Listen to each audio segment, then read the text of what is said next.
선대 이병철 회장 최고의 선택은 이건희 부회장을 후계자로 선정한 것이라고 필자는 말해왔습니다. 두 분의 비서로 오래 근무했던 필자만의 생각일까요? 선대 회장의 이념을 잇고 무한경쟁의 지구촌에서 날마다 도약을 진두지휘하며 깊은 통찰과 고뇌를 거듭하던 회장을 여의고 천붕지통의 슬픔에 빠졌습니다.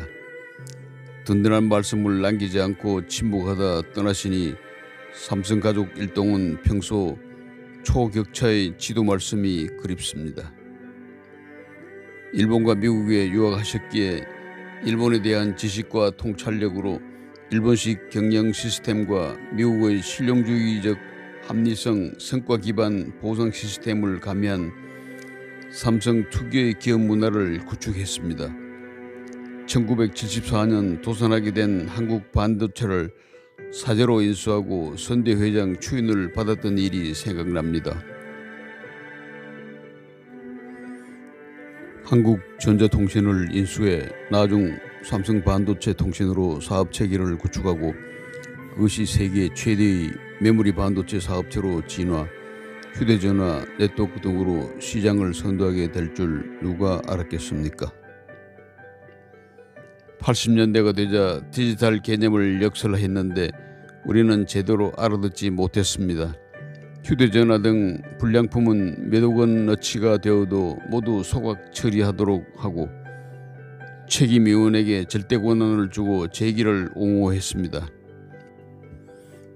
어눌한 노조로 주어도 생략한 채 짧게 퇴일이 지시하고 대화하는 이 회장의 언급을 제대로 알아차리는 건 절반도 안 되기 일쑤였고 이 회장은 사장들을 대체로 파악하고 있었으나 사장들은 이 회장을 절반 정도밖에 어떤 분인지 몰랐다고 해도 과언이 아닙니다. 선대로부터 받은 경청이라는 휘호는 뜻깊은 지시였으며 좌우명이 된 장자의 목계, 나무로 만든 닭처럼 상대가 아무리 도발해도 평정심을 유지하며 보기만 해도 상대가 달아날 정도로 진정한 힘을 발휘하는 최고의 경지에 오른 싸움닭은 이 회장을 비유한다 해도 과언이 아닙니다. 기업이 커가며 진통도 시련도 있곤 했는데 부정적 시각들이 이 회장을 이해하려면 서로 시간과 인내가 필요할 것입니다. 독일의 속도 무제한 고속도로 아우토반에서 시속 300km 이상 주파하기도 하고 열대 앞의 차 움직임을 보아야 안전하다고 했습니다.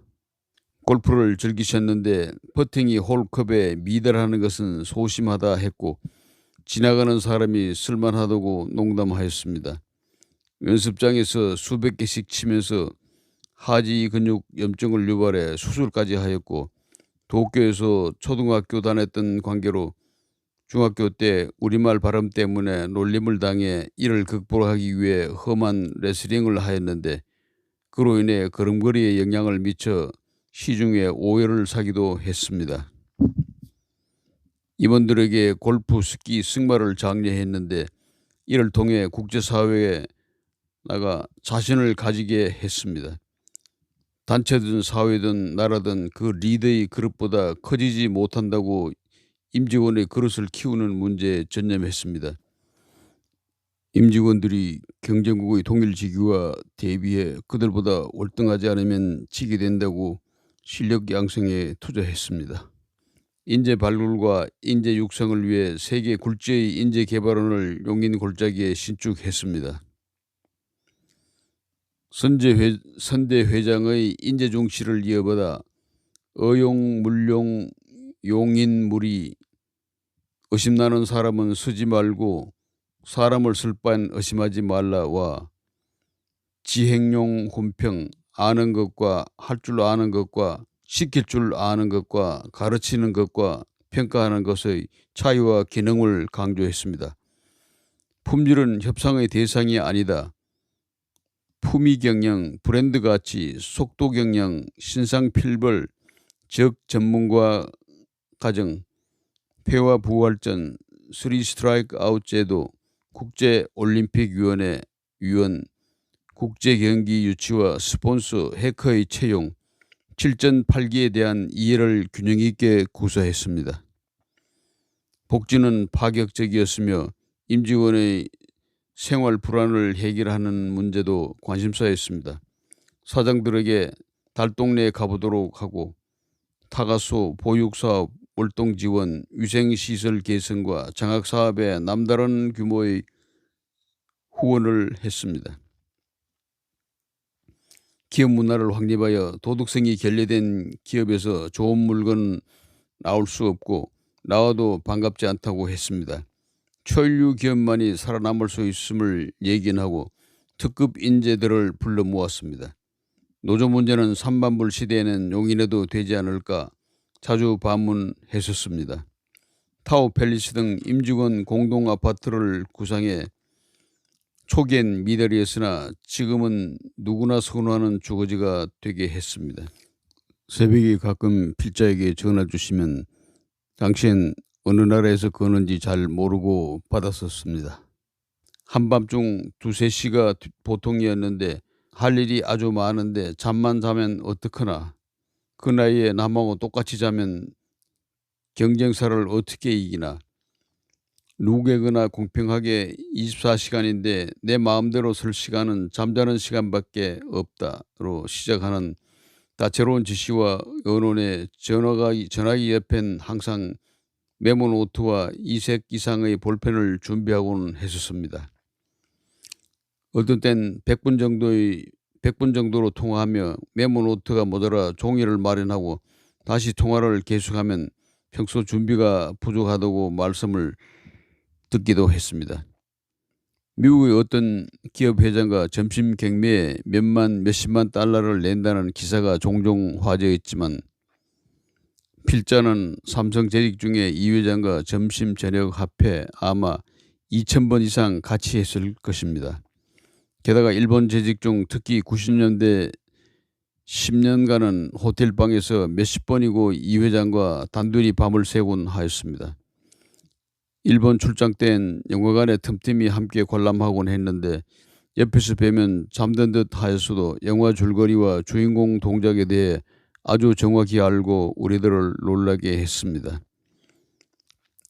이 회장은 댁에서나 해외 출장 중 정말 매일 쉬지 않고 천려하며 보고서는 물론 전문서적, 전문 잡지, 다큐멘터리 비디오와 DVD 시청, 영화음으로서 영화 분석, 세계를 움직인 인물에 대한 공부, 전자, 자동차, 기계, 화학, 금융, 서비스, 유통 등 그룹 영위 사업 구석구석에 이르기까지 방대한 공부를 했습니다.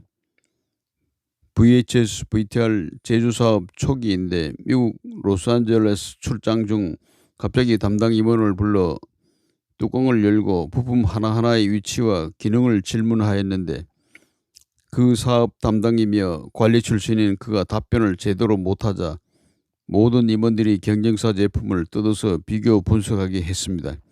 기술을 잘 모르면 우선 제품을 저울에 달아보고 가볍게 만들라고 명했습니다. 그러려면 부품 수를 줄이고 회로를 모듈화하는 등 구상해야 했는데 결국 VTR 사업은 시장 점유율을 확대해 이길 수 있었습니다. 일찍이 반도체 사업에 착목하여 경영 위기의 한국 반도체를 개인 자금으로 과감히 인수해 기반을 마련한 후 메모리 사업을 무모하리만치 강력 추진하였으며 반도체 설계의 중요성을 강조하고 대비했으며 통신의 미래를 중시해 반대를 무릅쓰고 교환기 사업 등에 몰입해 오늘날 갤럭시 스마트폰 제조의 기틀을 이루게 했습니다. 특히 반도체 제조 공정 기술 선택의 기로에 있을 때 스택 방식을 지시하셔서 오늘의 삼성 반도체 역량을 확고히 하신 일은 해안이었습니다. 생활은 검소하여 의외로 모시기 쉬웠는데 이는 도쿄 유학 시절 혼자 모든 문제를 해결하는 데 익숙하였기 때문일 것입니다. 선대 회장 모시던 비서실장을 그대로 두고 3년상을 지내고 나서 실장을 바꾸었는데 사장단 재배치를 생각하고 몇 달을 심사숙고하여 1993년 2월 비서팀장인 필자는 회장과 LA 출장 중 매일 밤 많은 현안을 정리 중일 때 서울에 연락해 전자인물들을 대거 불러 LA 가전 판매장들에서 제값도 못 받는 제품, 전시대 밑바닥에서 천대받는 제품을 돌아보게 하고 불같은 호령을 내려 대책을 언명한 일은 너무나도 유명한 일화입니다. 이것이 신경영의 단초라고 생각합니다. 1993년 6월 프랑크푸르트서는 신경영을 시작으로 전 임원을 대상으로 제2창업의 의지를 주입하는 구술교육이 강화되면서 마누라와 자식만 빼고 모두 바꾸라라는 계획을 주문했습니다. 그 해는 그룹 창업 55주년이기도 하여 타성에 빠지고 전례를 중시하는 삼성병을 그렇게 고쳐 나아갔습니다. 업의 개념이란 생소한 해설을 듣고 모두 긴장했습니다. 달을 가리키는데 손가락을 보는 임원들을 걱정했습니다. 삼고초려를 오고초려로 고쳐서라도 우수인재를 구하라. 일석이조로는 부족하다. 일석오조로야 만족할 수 있다. 댐을 사는데 최고 수위는 제일 낮은 방벽이다. 미꾸라지 양식장의 메기 한 마리의 역할 등 또 재미있고도 조직 긴장되는 말씀이 많았습니다. 제2창업선언의 가시화는 7사제 7시 출근 4시 퇴근 도입으로도 유명합니다. 순이익이 조단위의 회사를 만들 수 있다고 강조하고 탁상공란을 배격하고 사업 집중에 주력했습니다. 그룹 로고와 사과의 변경, 놀라운 발상과 투지, 지시와 토의, 새시대 신기술의 사고방식, 해외 우수인력 스카우트, 투자 안배, 임원 재배치, 급여 등 처우제도 혁신, 스톡옵션 제도 도입 등 전면적 변화를 추진했습니다. 거짓말과 버르장머리 나쁜 사람, 배알이 없는 사람을 가장 싫어했으며 크고 작은 배신 행위에 불쾌했습니다. 매너와 에티켓에 대해 임직원 교육을 하기도 했습니다. 일본 유학과 생활이 길어 일본 이상으로 우리나라가 잘 살 길을 이해하고 삼성의 10만여 대군을 이끌고 마케팅 전략과 기술 혁신에 과감한 투자를 했고 일본의 유명 선진 기업들을 따돌렸습니다. 이 회장은 일본에서 초등학교와 대학을 다니며 차별과 하대를 당한 날을 기억하고 있었으며 국민 프라이드와 국가 품위를 올리는 일에 기업인들이 앞장서야 한다고 했습니다. 자본주의의 장단점을 설파하고 자유민주주의는 자연스러운 인류의 보편적 가치로 자기 능력과 역할을 키워나가면 확립되는 일이니 우선 생산과 수출에 최선을 다하라고 역설했습니다. 코리아가 어디 있는지 알리려면 국제사회에서 행동하여 인정받아야 한다. 부를 키우지 않고는 선진국과 어깨를 나란히 할 수 없다며 좋은 제품과 서비스를 끊임없이 개발하고 세계로 팔아야 한다며 글로벌 서플라이 체인과 마케팅 전략의 현지화를 강조했습니다.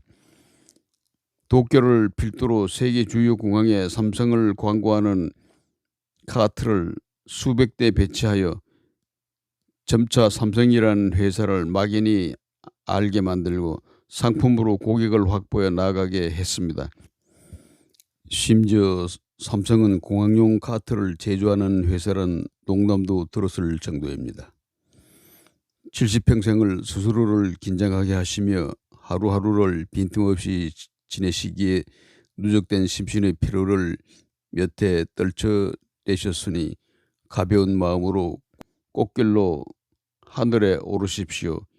이 회장의 일하고 또 열심히 일해라란 말씀이 생생하게 들려옵니다. 항상 깨어 있으라. Be alert는 말씀으로 성경을 인용해 등불을 발날에 두지 말도록 강조했습니다. 하늘나라보다 사면 초과인 우리나라에서 하실 일이 대생 같은데 홀연히 떠나십니까? 사상 최고의 기록적 성과를 냈음에도 아직 배고프다고 하시며 오늘보다 내일을 위해 함께 뛰자고 격려해 주시던 음성이 여전히 쟁쟁합니다. 이제 세상은 조용히 평가를 하게 되었지만 글로벌 구상과 목표를 차질 없이 후대들이 이끌며 인원 들이기를 멈추지 않을 것입니다. 슬픔을 가누고 다시 배울 날을 기다리며 삶과 영전에 고개 숙입니다. 2020년 10월 26일 정준명 전 삼성전자 일본 본사 사장 전 회장 비서팀장 이호군 방송.